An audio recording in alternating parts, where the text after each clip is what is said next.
If I believe there's a reason for this pain I'm going through, if I believe that leaving me was all that you could do, if I believe that I can feel you by my side, I'll make it through the night. If I believe that time will teach me how to find my way, if I believe that broken hearts grow stronger every day, if I believe that now you're dancing across the sky, I just might get by.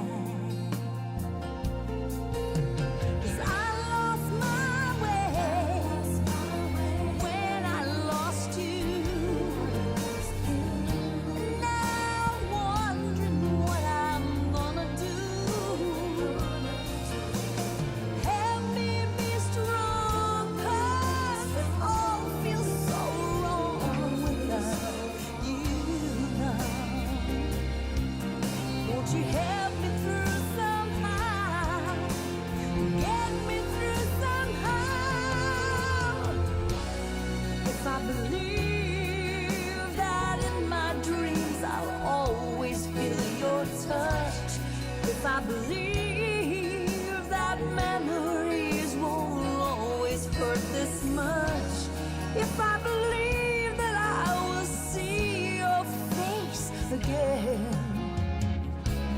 I can wait till then.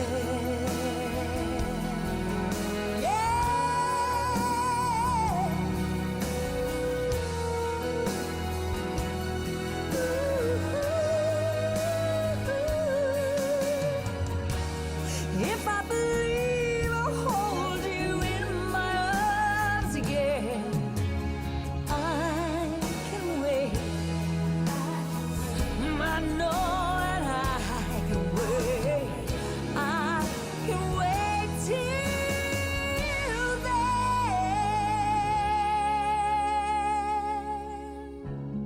I can wait till then.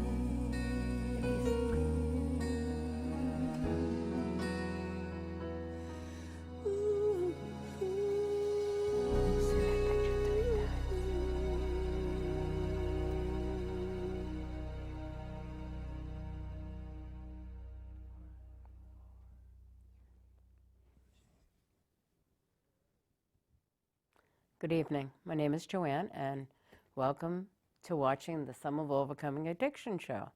Tonight's guest is Aaron Goodro, and he's the pastor of the First Baptist Church in Plaistow, New Hampshire. And as you can see underneath his name, he started a program called Mercy Street. And you know I've talked about it a lot. And I'm glad to have you here. Thanks for having me down, Joanne. Yeah. And I actually went to his first meeting, and you said it's 3 years now? It'll be 3 years in February that we've been running every Tuesday night. Do you want to tell us a little about your program? Sure. So I've been in this small town in Plaistow, New Hampshire, a border town with Haverhill, Massachusetts, for about 6.5 years now. And early on in my time at that congregation, I recognized that I was doing a high number of funerals for similar incidents of overdose related deaths, and working with families who had some very similar issues and similar stories, and wondered what else I could do to help the families who were struggling, other than just be by their side in their worst grief. And had a few real key families that kind of came along and asked for some services, and in particular they wanted to have a prayer meeting one night, and I really didn't know what that was going to look like. We just said, hey, we're going to have this little gathering in our church sanctuary for anybody who's interested in or anybody who's lost a loved one to addiction. And we had a good number of people show up, and then they asked to do it again. So I said, great, let's do it again, you know. And that kind of turned into a monthly meeting that we ran for a few years. And then out of that, at one of those meetings, I had a woman who was in long-term recovery and works as a drug and alcohol therapist propose doing a family meeting, a regular family meeting. Denise Sullivan, I know she's been down with you here. So Denise and I kind of dreamed it up for a little while, and then we started in February 3 years ago, hosting just a weekly meeting, an hour and a half. And the makeup of the meeting is different every week. It's occasionally it's somebody in active use, and regularly it's family members or friends or loved ones of someone in active use, people in short and long-term recovery, their family members, and then a healthy portion of people who have lost a loved one. And sometimes it's a combination of all those things too. So we kind of have really punted our way through it for 3 years of finding resources and giving people a safe place to come in and talk about addiction, about the very real struggles, about the devastating symptoms, and helping people name and face their fears. We started calling it Mercy Street kind of early on, just because we had to give it a title of something. And I'm a big Peter Gabriel fan, and he has a song called Mercy Street based off of poet Anne's work describing her own mental illness. And that Mercy Street name just kind of stuck for me. Well, because you are a gifted musician. Thank you. No, that was really great. I didn't know how you got Mercy Street out of it. And we were talking earlier, and you said that the magic number is about 27. Yeah, for overdoses. Yeah, or mental illness, people who take their own lives, around that 27, 28 age range, that seems to be a high number of people. I don't know if it's a third of a life crisis or what, but it's an interesting number to push past. Yeah. Mm-hmm. And he mentioned all the musicians in the singers. Yeah, Jimi Hendrix and Janis Joplin and Jim Morrison and Kurt Cobain and Amy Winehouse. They were all 27 years old when they passed. Some were suicides and some were overdoses. Yeah. I think for my funeral range now, so in my 6.5 years there at this church, I've done, this weekend I just did my 46th addiction-related funeral, which is a disgusting amount. And that's not all drugs, some of that's alcohol-related too. And that age range is from 16 to 60 years old. But the majority of males would be in their mid-20s, early to mid-20s, and females are just slightly older than that. And how large is the town of Plaistow? Plaistow has got about 7,500 people in it. Booming metropolis compared to Somerville, you know. I know, Yeah. as we discussed that, 54,000. Yeah. And 18 more to come. It's kind of, we are the most densely populated city in the country. Wow. Yeah. No cars though. I understand that, yeah. We just have tractors and cows in New Hampshire, so. It's a beautiful, beautiful town. It's a cute town, yeah. It's where Haverhill, Massachusetts comes to shop, tax-free. Yeah. Actually, I've gone up to Plaistow at least 4 or 5 times since you started. And the last time I went, I told my story. Yeah. Which is great. And now I have you telling your story. Sure. Yeah.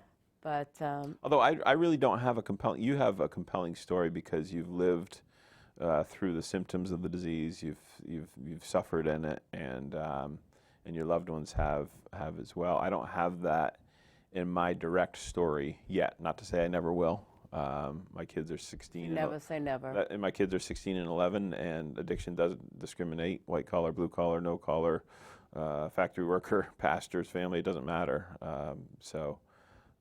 If that did come our way, I feel better equipped because of the work and the understanding that we've been able to do with people who live it every day and endure it. You know.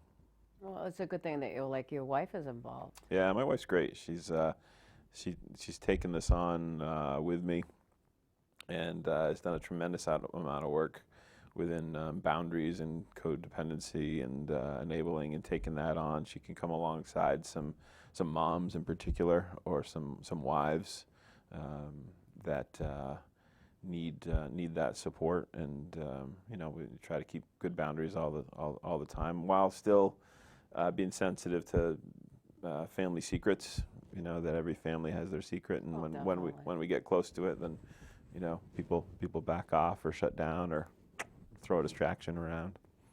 Well, we all are individuals, so I will admit, when I first lost my son, I don't think I ever hid the fact that he was addicted, because he had a motorcycle accident, and that what started his addiction. Mm-hmm. Of course, he loved to drink. Mm-hmm. He tried and he experimented, and he never went to one particular drug. It was alcohol, basically. So I guess that is a drug. And when he bought a motorcycle, I had said, please don't. You just won't pay attention enough. Mm-hmm. And then within a month, he had a motorcycle accident. And that started his addiction with OxyContin. Mm-hmm. And that span was 10 years. Mm. And unfortunately, it ended with death. Mm-hmm. Did it progress along the way from prescription to prescription but not prescribed to Heroin. narcotics? And that seems to be the trend, right? I'll do this, but I won't do that. And then people will do that, but they won't do that. And then people, as they cross their own moral boundaries with it, I'll do that, but I won't do it that way. Mm-hmm. And that's the thing that really bothered him. He couldn't believe the fact that he was actually put a needle to his arm. Sure, yeah. And that was the last 4 months of his life. Yeah. Because the OxyContin got so expensive. Yeah. And in the black market, it was $1 per milligram. Yeah. So, and as you get deep into addiction, you need more. Yeah. So I don't know exactly how much it costs him on a daily basis, but he did make $52,000 a year, and he couldn't pay his car payments. He couldn't live on his own. He lived with me. Mm-hmm. And of course I knew of his addiction, but didn't know what I could do to help him. Working for Verizon, they have, they have programs, and I got him involved in that. So, they did the best that they could, but I think that Frankie was just weak when it came to that. He hated pain. So who likes it? no, but his level of he couldn't deal with any level of pain. So that's why he used to. It was hard for him not to be taking medication. Yeah. So he used to drink, and he would do the pills too. Sure. One night I used to always check on him, and he got mad at me. He says, I don't want you checking on me anymore. And I didn't. But how can you not? I didn't do it this night. And then the next morning I went to wake him, have breakfast, and I found him dead. But I always knew that. You know how you have that? I've heard that Yeah. from several families that they pre-grieve, knowing that the reality of losing their loved one is very strong, and they pre-grieve, and they put that worst case scenario in their heads, and what's it going to be like? How am I going to experience it? When's it going to be? Where is it going to be? And then when it all comes to reality, it's almost like you're a little more prepared. The shock isn't maybe quite as devastating. Yeah. But. He was 21 when he had the motorcycle accident. He died at 32. Mm-hmm. And he was, Wow. the thing, he cried to me like 2 or 3 days. It's like he had a premonition that something was going to happen, that he didn't want to die. And of course, I didn't want to believe that it was going to happen, even though I knew it Sure. was eventually going to happen, because in and out of detox and going in for treatment and not getting outpatient help afterwards, and going into the same environment. As we know, here it is. He died in 2009, and 10 years later. How people view addiction and how they do. All these places that have finally come around. There are just they still don't know. Yeah. You know what I mean? It's like you haven't perfected a treatment to help them. Right. So you've been for 10 years since he's passed.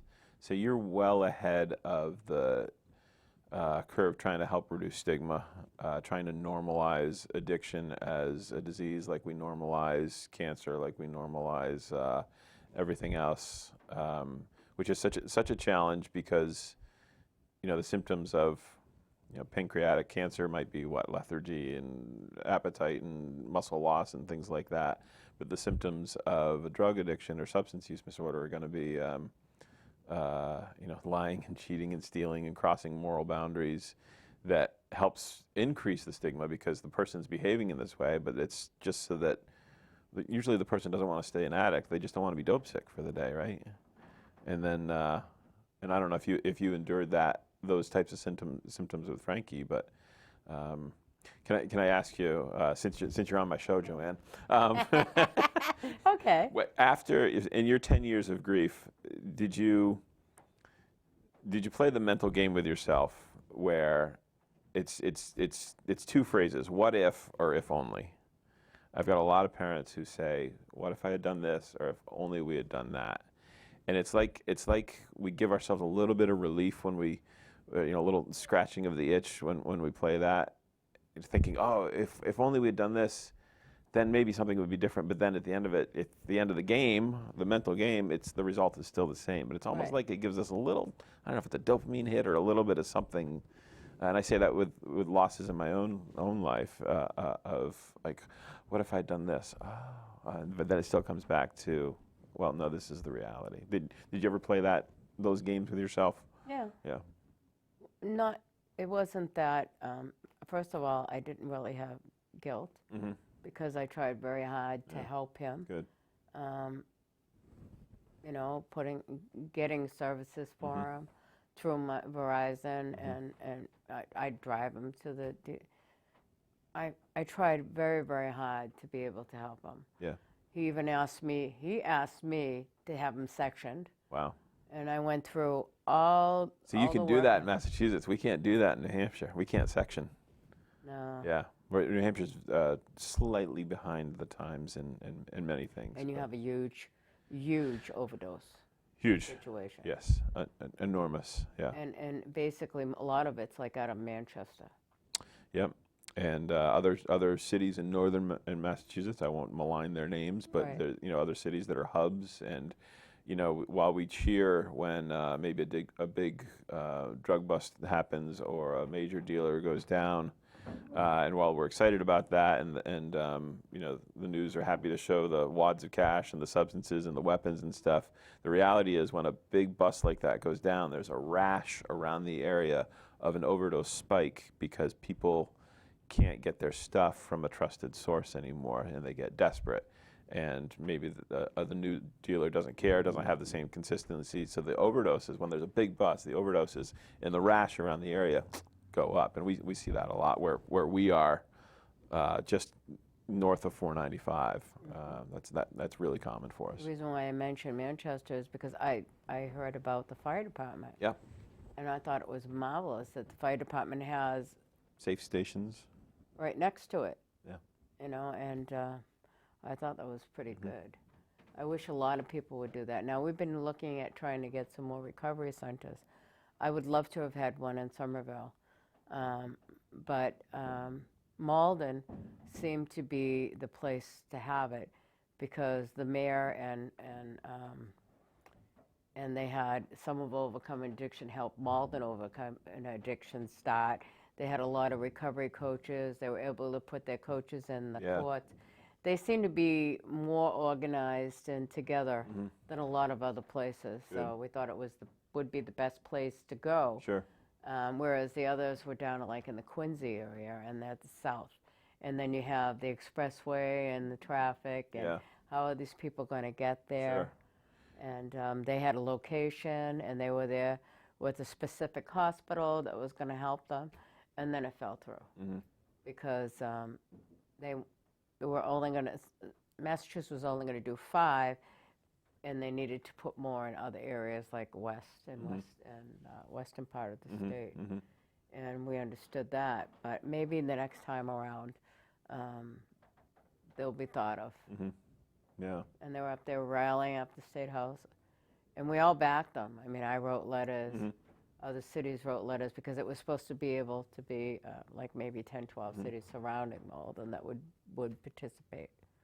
When I first kind of woke up to the massive problem that we had, I wanted to do my research and I wanted to understand it because I was really pretty naive to it. So I started going to anything I could get invited to or invite myself into with a couple of parents that were really key, that have compelling stories, that have lost a child, and just to learn who the players are in my region. And that's really kind of the Merrimack Valley, but of course in New Hampshire as well. And it was really confusing because I didn't know what programs worked, what programs had good outcomes. I didn't know the huge financial costs that are involved. And then the politics of it all is really messy too. And at first it was kind of enticing and exciting to be invited to different things, and then I kind of got honestly just more disheartened, and found ourselves settling into this niche of Mercy Street where we can't do a whole lot prevention-wise, and we certainly can't do anything treatment-wise, but we can be a support for people in all phases of it. And once we kind of released some of the political things and some of the news things, like early on when we were doing our meetings, we had the New York Times in this little country church doing it because of the 2016 election at the time, writing an interesting story, and then National Public Radio was in with the White House correspondent Tamara Keith was in with us. And that was kind of exciting. It felt kind of good to have a little recognition, but yet this many years later, what really works for us is just being kind of grassroots, giving people a safe place to come in and talk, to normalize it, and support where we can, rather than keep. I can't say as we're big advocates for certain things. We're much more of a generalist approach, I think, for some people who found their way out of addiction, that what works for them might not be working for the person who's sitting right next to them. We don't want to condemn or poo-poo it, but we want to support it. And so many times where it takes people so many times to detox and so many different treatments, we want to be patient with them, and we want to help them when they're doing really well, and help them to their level of comfort with us when they're not doing so well too. And I think that's one of the great things for that Tuesday night group in particular, because parents will be kind of on opposite sides of the circle. But I remember one time where a woman was telling her story who was in early recovery, and she was pretty remorseful about some things that she'd put her mom through. And on the other side of the circle was a mom who had lost her daughter, who had been through the receiving end of those things. And she granted her forgiveness on her mother's behalf on the other side of the room. It's like they got to have a conversation with each other, even though that wasn't her daughter and that wasn't her mom on the other side of the room. It was really a beautiful thing. Again, grassroots-ish. It's just a little more organic for us than trying to play with some of the big boys that I can't go toe to toe with. I don't understand, really. Like I told you earlier, I had gone to different groups. Yeah. And each group was just a certain way. Whether it was parents dealing with addicted children or people in recovery. I like the fact that Mercy Street is exactly the way I wanted to put a meeting together in Somerville. I wanted everybody to be able to sit. And I remember being at one meeting where the sibling was there and the mother, and the daughter was in the streets and nobody knew where she was, and how the sister felt about the situation. And I thought it was really good for them to be there. Whereas I was there one time when someone was telling their story about their addiction, and then they they listened to the parent that lost their child. It's good for everybody to hear everybody's story. Yeah, that's really part of the beautiful part of it.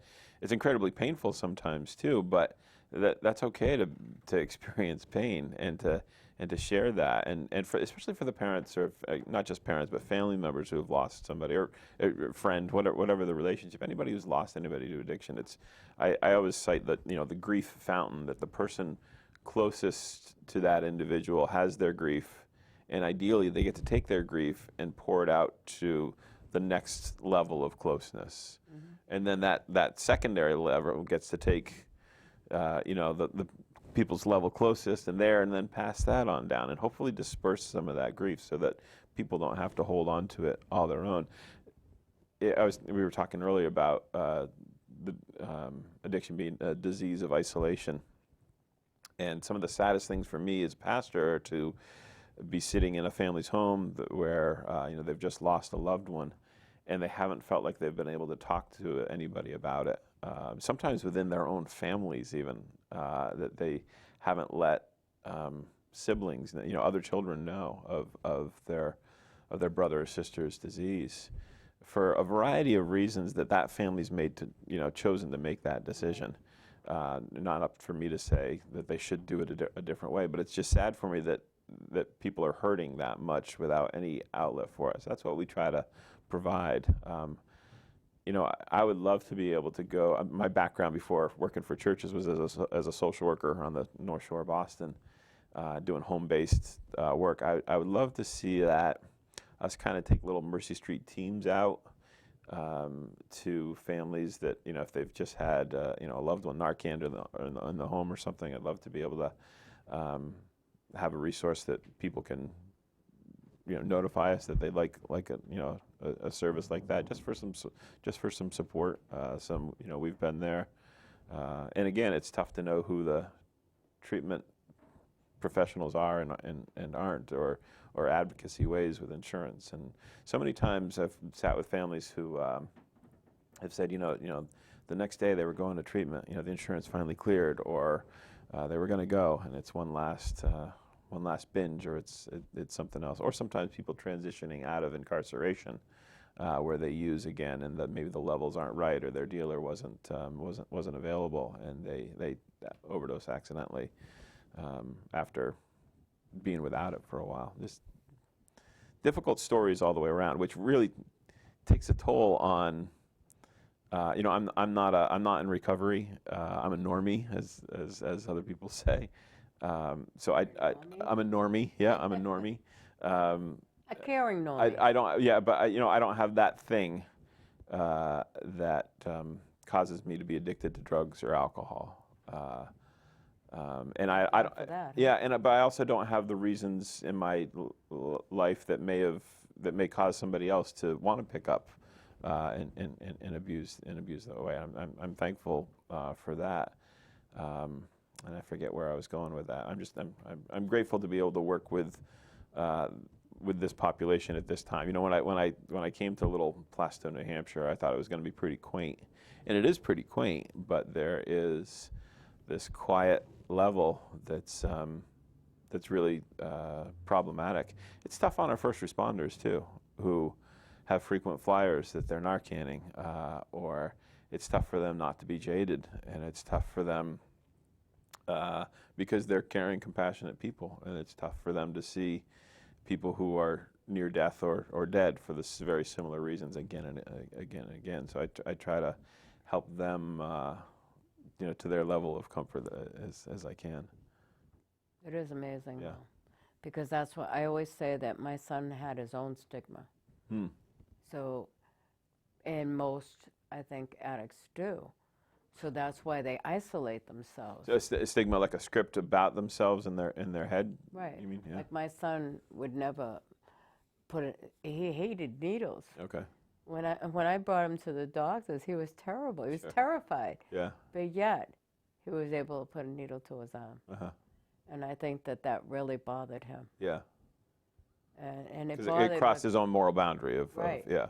and that he also was ashamed of what had happened. Because, you know, Frankie was everybody loved Frank. Yeah. He was a clown. He was always smiling and happy and would crack the jokes. And, you know, what do they say, the face of the clown? Mm-hmm. You know, someone that he had a lot of issues happening Mhm. at the time. Mm-hmm. And he was very sad, even though he showed the funny side of him. I don't know, it went 10 years, 10 years. He was going, the thing is that we talked about, you know, he never stole, Mm-hmm. but he would go and get loans, Mm-hmm. you know, and then the last time I think he got denied, Mm-hmm. so he ended up going to heroin because Okay. it was cheaper. But because he had a healthy job and a steady source of income, then he could be He granted. was able to do that. Yeah. You know, if he didn't have that, he probably would have. Yeah. You know, I mean, you need the drug. Yeah. You know, I mean, when I brought him into the courthouse, he was trying to get out of the car. And I said, but you asked me to do this. Mm. He says, but I'm thinking about, To section him, you mean? Or when you brought him in the courthouse for what? yeah, when I had him sectioned. Yeah. Okay. He was trying to get out of the car. And I said, what's going on? And he says, well, he's thinking about the part of coming off the drug. Mm. You know, and that's when he got all really. He says, "You don't understand." Yeah. You know, and I don't because The sickness I don't and the have pain and the addiction. long bone and muscle aches and the sweats and the heart rates and the nausea. Yeah. And that would happen while he was waiting for them to take him, Sure. you know, down to wherever they were going to bring him. Yeah. He ended up in Brockton, which was a new men's detox. You know, it was pretty hard for him. Mm. But he tried. People with a Unfortunately, substance yeah. use disorder are some of my heroes. And I mean, the amount of strength and energy that they have to put out every day, either resourcefulness for finding their drugs, which is some really intelligent people who are really crafty, or just, you know, the decision for one day to try to fight it and push through it just takes like superhuman strength, and yet that's a day that they're clean, and it's they've been safe that day, even though they're so sick, and it's difficult to watch. I've seen a few people with it, and it's miserable, and you want to give them all the care and compassion, or give them something to make it better, and yet that's what their body and their mind is telling them. Now I was thinking about, you know, it's nice if people could go cold turkey, not cold turkey, but after a detox, be abstinent to all drugs. Mm-hmm. But unfortunately, sometimes they end up on Suboxones or Vivitrol or whatever will help them stay in their recovery. Yeah. You said unfortunately. I don't know if I agree with unfortunately. I mean, I think unfortunately that needs to be a dependency on something, right? But yet, if that helps keep people alive until they're able to get better, I think that's kind of what might be needed for some people. Yeah. It's just that Suboxones is just as addictive as the original problem with the OxyContin and with the heroin. And Until they're figuring out why they're using. right. Right. But a lot of times now they're doing the strips, Sure. which is a good idea, and not the pills, because they were screening the pills too. Yeah. And having, instead of it being, instead of having it gradually throughout the whole day. Taper. Yeah. Oh yeah. The slow release Of course, stuff. I couldn't think of the word. Yeah. But you know what I'm talking about. Instead, they're getting the high right away. Yeah. And it's like, isn't that what the problem was before? I'm pretty open, I guess, to what people need to do to stay alive until they're able to get to it, for the reasons that they're using, because Right. those reasons are so compelling. And I can't tell you how proud I am of particularly men who will come into our groups, and if they're active in the 12 steps, say, they can cite some childhood trauma, usually of a sexual abuse nature, and they can say that with comfort as being part of the start of their their use. That takes it. I mean, that's a whole nother stigma, Right. and to be able to cite that source or those moments of pain, if it happens to be childhood trauma that people are using. Well, I always think of this one guy who started on prescription pills in high school, and then went down a harder path. But he said the first time he tried an opiate, he felt normal. Wow. And who doesn't want to feel normal, So here's a young teenager who felt, isolated and ostracized already, but when he tried his first opiate, he felt normal. Like I feel relief for him, a dozen years later, thinking that like he felt normal in that moment. So the stuff's lying to him and saying that he's got more value now on the drug than when he doesn't, or he's bolder. Sure, yeah, but that dual diagnosis of mental health and substance use, is it the chicken or the egg so many times for people that are following themselves along, and that's certainly a problem in our area, being able to diagnose those mental illnesses and treat them, especially for adults when they can refuse treatment. But when the mental illness is lying to them or manipulating them, saying you don't need treatment, just like the addiction would, it's a really tough thing to be able to you can't force people into help that way. Well, we can't in New Hampshire. Maybe a section would be a part of a start of that, but we still can't do that. So we don't normalize mental health issues, and we don't normalize addiction issues, but we certainly normalize and celebrate alcohol use. It's advertised everywhere. You can't. It's hard not to see an alcohol advertisement somewhere. And my separate soapbox is that the state of New Hampshire is a dealer. If you've traveled up 93 or you've traveled up 95 to Maine, and we've got these beautiful, gorgeous, mall-like safety rest areas, and that we're selling liquor in there, that the state of New Hampshire is a dealer that way. Years ago, the legislature passed that I think it was up to 7% of the proceeds from the liquor stores could be used for prevention and treatment. And it's I don't think it's ever been maximized more than 3.5% of that. So New Hampshire, the state of New Hampshire, is still profiting from our liquor stores, and we just don't have it right in doing that. So New Hampshire is a dealer. That's because there's people in the liquor stores who are going to get their stuff for their party or their event, and then there's people who are going to the liquor stores because they have to be in there for their alcohol right then when the place opens up. There's a reason that there's all those crushed nip bottles in the parking lot, because people need their alcohol right then. One of our city councilmen want to ban nips. Oh. We'll see what happens with that. There's a good possibility. I mean, we're dealing with Somerville now. Sure. Yeah. I've thought it before, So what do you think about marijuana? It's not legal in New Hampshire yet, is it? It's not in New Hampshire yet. We're a border town with Haverhill, and right across the border there is a new construction going up that's going to be a recreational marijuana shop. And I don't know how the town is going to deal with it, because very easily a law enforcement officer could be sitting in New Hampshire land watching somebody come out of the store, and if they go left to Massachusetts, they're okay. But if they go right, can they intercept them or not? We'll see how that happens. Yeah, exactly. So I've been involved with we have 3 medical marijuana facilities here in Somerville. Mm-hmm. And medical or recreational? Medical. Okay. To start with, and now we do have some recreational growing up, but there was 3. And I think it's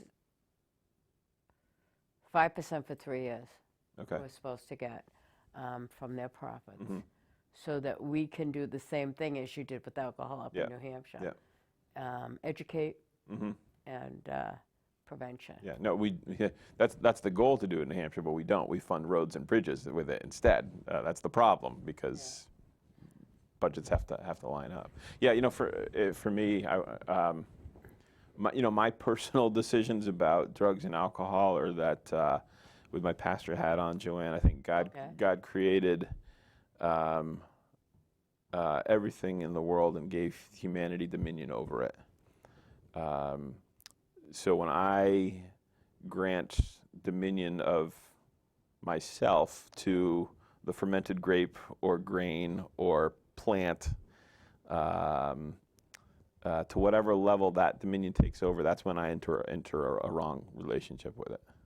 Until that point, that's everybody's decision. But when I yield myself over, my will to that plant or grape or grain, that's when I've entered into a wrong relationship with it. That's my own.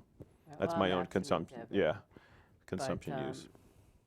You know, it's like I stopped drinking over 6 years ago. I used to do it to socialize, and it's like, you know what? I don't like it, so why do you do it?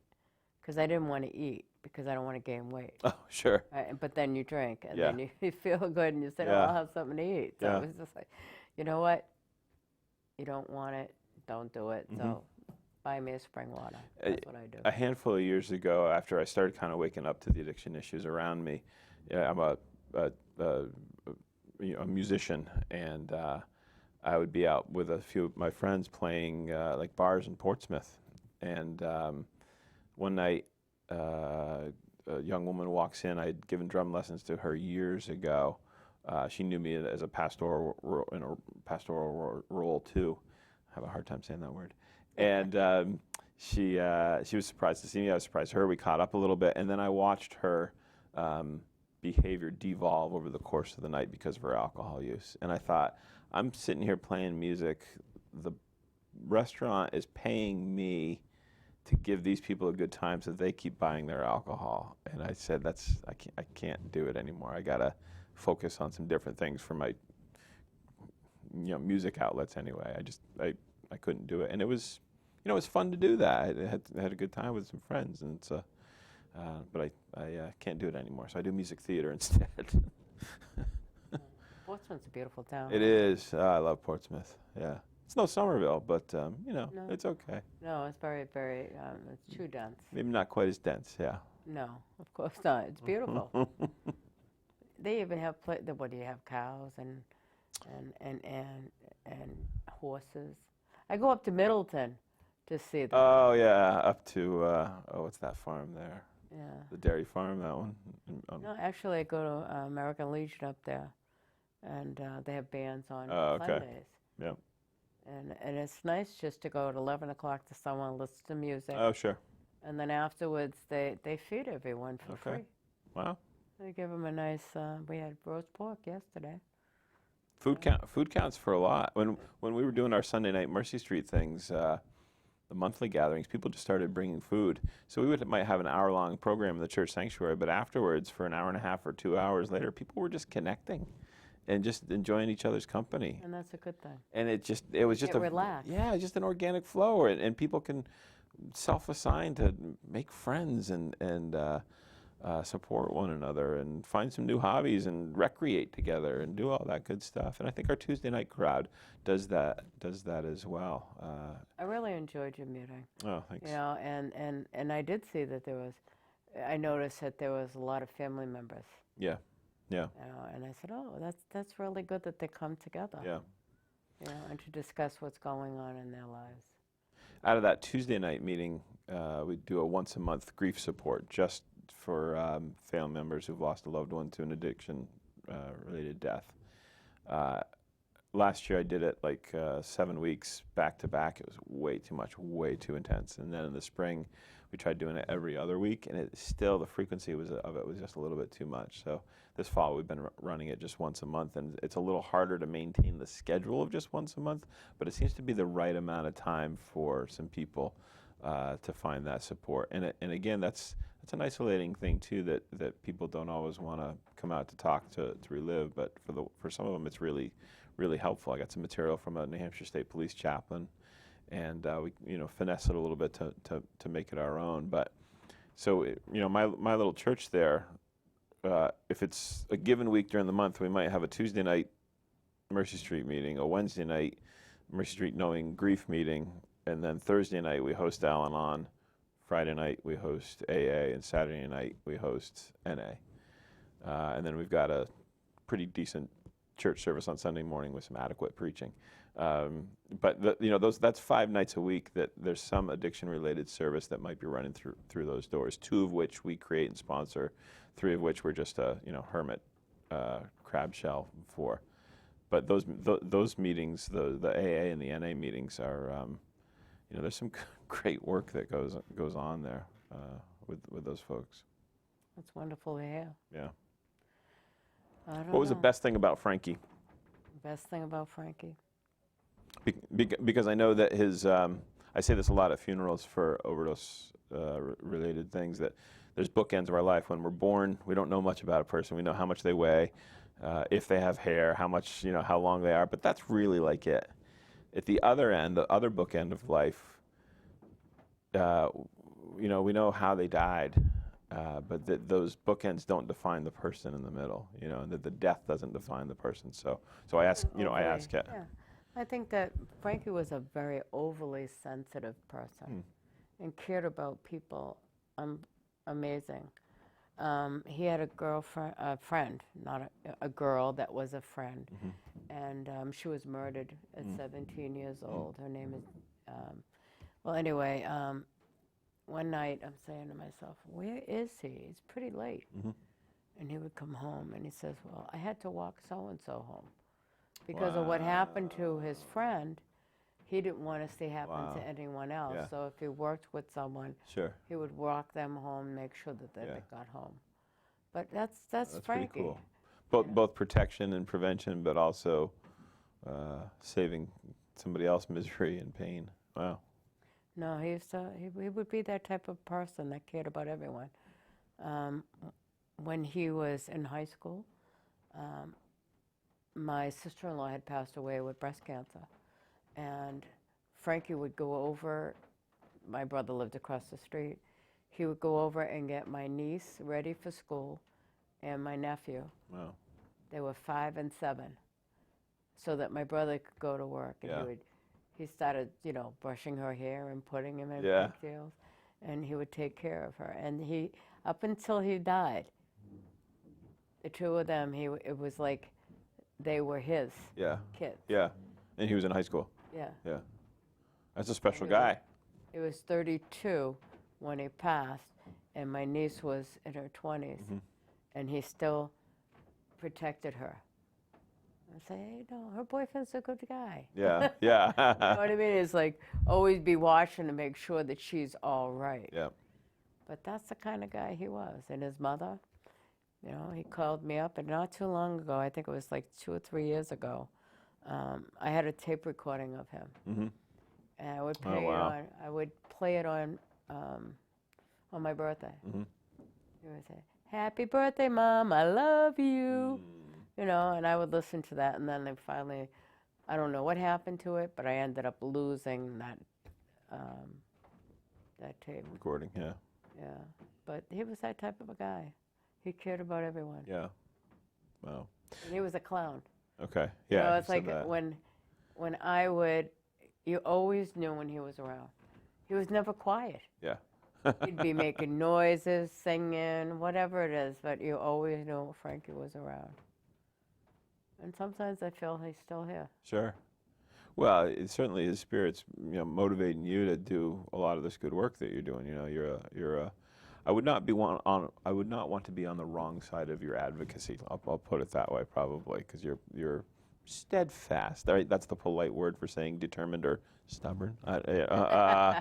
Yeah. To do that. You know, a lot of times for I'll talk to families that are grieving and equate grief with suffering, and then I'll, you know, identify it as scripture or not. But from Paul's early letter to the Roman Church, he says that suffering produces perseverance, and perseverance produces character, and character produces hope, and hope doesn't disappoint us. And that it's like that those four parts of that cycle there. You know, that grief is suffering, and there's no determined amount of time to say, hey, by this calendar day, I'll be in a season of perseverance. But at some point, that grief does work into perseverance, and then that perseverance works into character, and that character into hope. And the reality is, I think we're all only like one phone call or one text message away from rotating from that season of hope into an intense season of suffering about multiple issues, you know, at the same time. But for you, losing a child, which is an awful phrase, right? To lose it's not like you misplaced him, but to have a child die and bring in that season of suffering, at some point that clicked into a certain season of perseverance, and you started scrapping. Or maybe you were doing that before he passed even anyway. I tried so hard to find him services. Yeah. And that's why I think I do what I do now, because I was a directory operator when I first started working for Verizon. Verizon should be sponsoring this program. That's like the 4th or 5th time you mentioned them. You know, we should have a big corporate sponsor here. Well, I wouldn't work for them now. Oh, there goes that endorsement. Okay, sorry.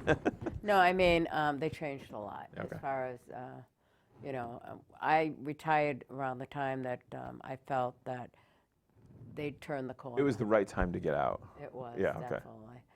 But, and plus I used to work nights and weekends, Yeah. and it was kind of hard to keep track of everybody and everything that was going on in my home. Sure. And it was time for me to, and now I work in the schools, Yeah. and I have my summers off, I have all my vacations Mm-hmm. during the kids' school vacation. It's great. Nice. But now I'm retiring in February. Yes.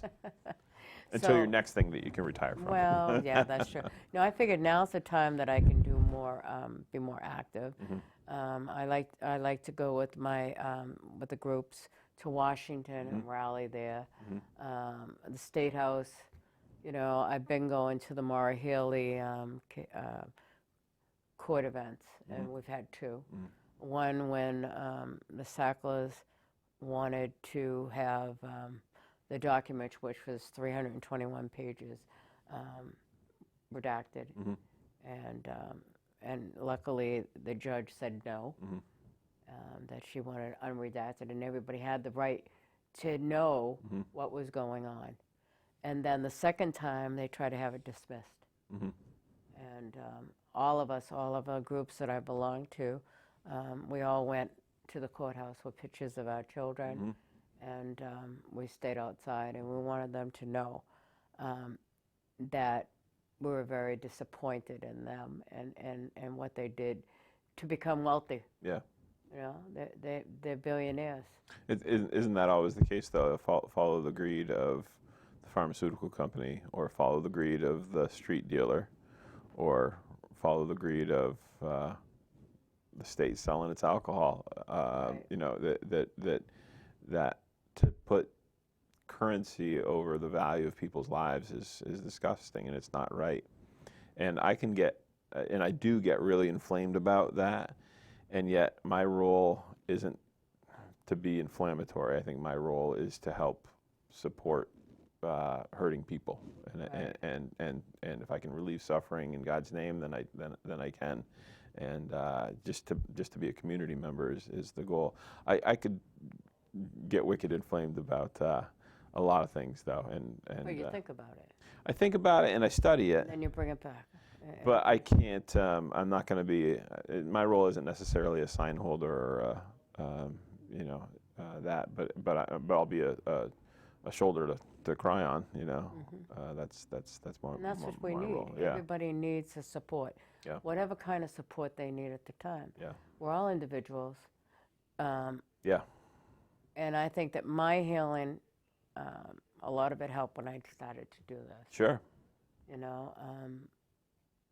I think of our friend Anne Marie Zenfagna. I don't know if you've had Anne Marie. She does the been here. paintings. Okay, so So when she came into our Mercy Street group right after her daughter Jackie had passed, I call her like a raisin, but like a dehydrated raisin. Even she was so dry, that she was so empty, and she painted Jackie's portrait, and then she started painting other people's portraits, and now it's probably over 200 portraits that she's done. My wife works alongside her now as an assistant, but the energy and life that she's brought back, you know, painting all those faces, knowing that there's stories, that they're not just the statistics, but there's stories, there's loves and losses and triumphs and tragedies in there, and then to be able to give those families that gift, she's a great person, and her husband Jim's outstanding They too. both came on. Yeah.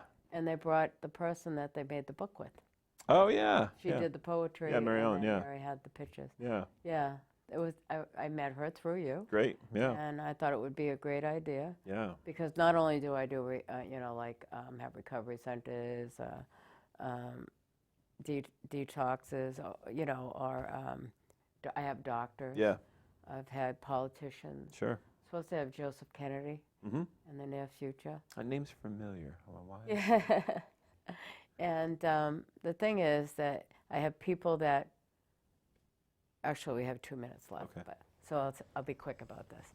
We have one woman that makes those teddy bears. You see the teddy They bears? did, yeah. Okay, she makes hope bears, and she also takes people's clothing Uh-huh. of their lost Yeah. lost loved ones, and makes those teddy bears. Oh, what a for gift. Yeah. them. And then we have Anne Marie that does the pictures. Yep. Everybody, they find a way to get rid of their grief, and this is what Mary does. Yeah. She lost her only son, and we have other friends that do a line of recovery clothing. She lost 3 boys to addiction, and within a 3-year period. Mm-hmm. How she can even open her eyes or deal with reality, I don't know. Mm-hmm. I mean, one was enough. Mm-hmm. And like I say, I have a sad story and I have a happy story. Right. Because my son Patrick is in recovery. Yeah. And I have 2 beautiful grandchildren with Yeah. him. Is there anything that you'd like to say before we leave? We have exactly 45 seconds. I'm pretty dry then. People with substance use disorders are incredibly valuable. Their families are incredibly valuable to. If we're outside of that circle, take some risks and reach out to those folks, because they need to be reminded how valuable they are and how important they are. That's right. And I always say, we all matter and mattered. Even the past people that have passed. That's why we do our vigils. Right on. And I want to thank you for coming on. Thanks for having me. Oh, I've been waiting for this day. Good. Because I love the program that you started. Thank you. Yeah. Denise, I think it's wonderful. Great. So good night, everyone. Thank you for tuning in. And I hope that you've enjoyed Aaron. He's wonderful. Oh, stop. No, Come stop. on. Yeah, stop. I'm going to have him stop this. Thanks. So right now, hi everybody on YouTube. Still running. Still running.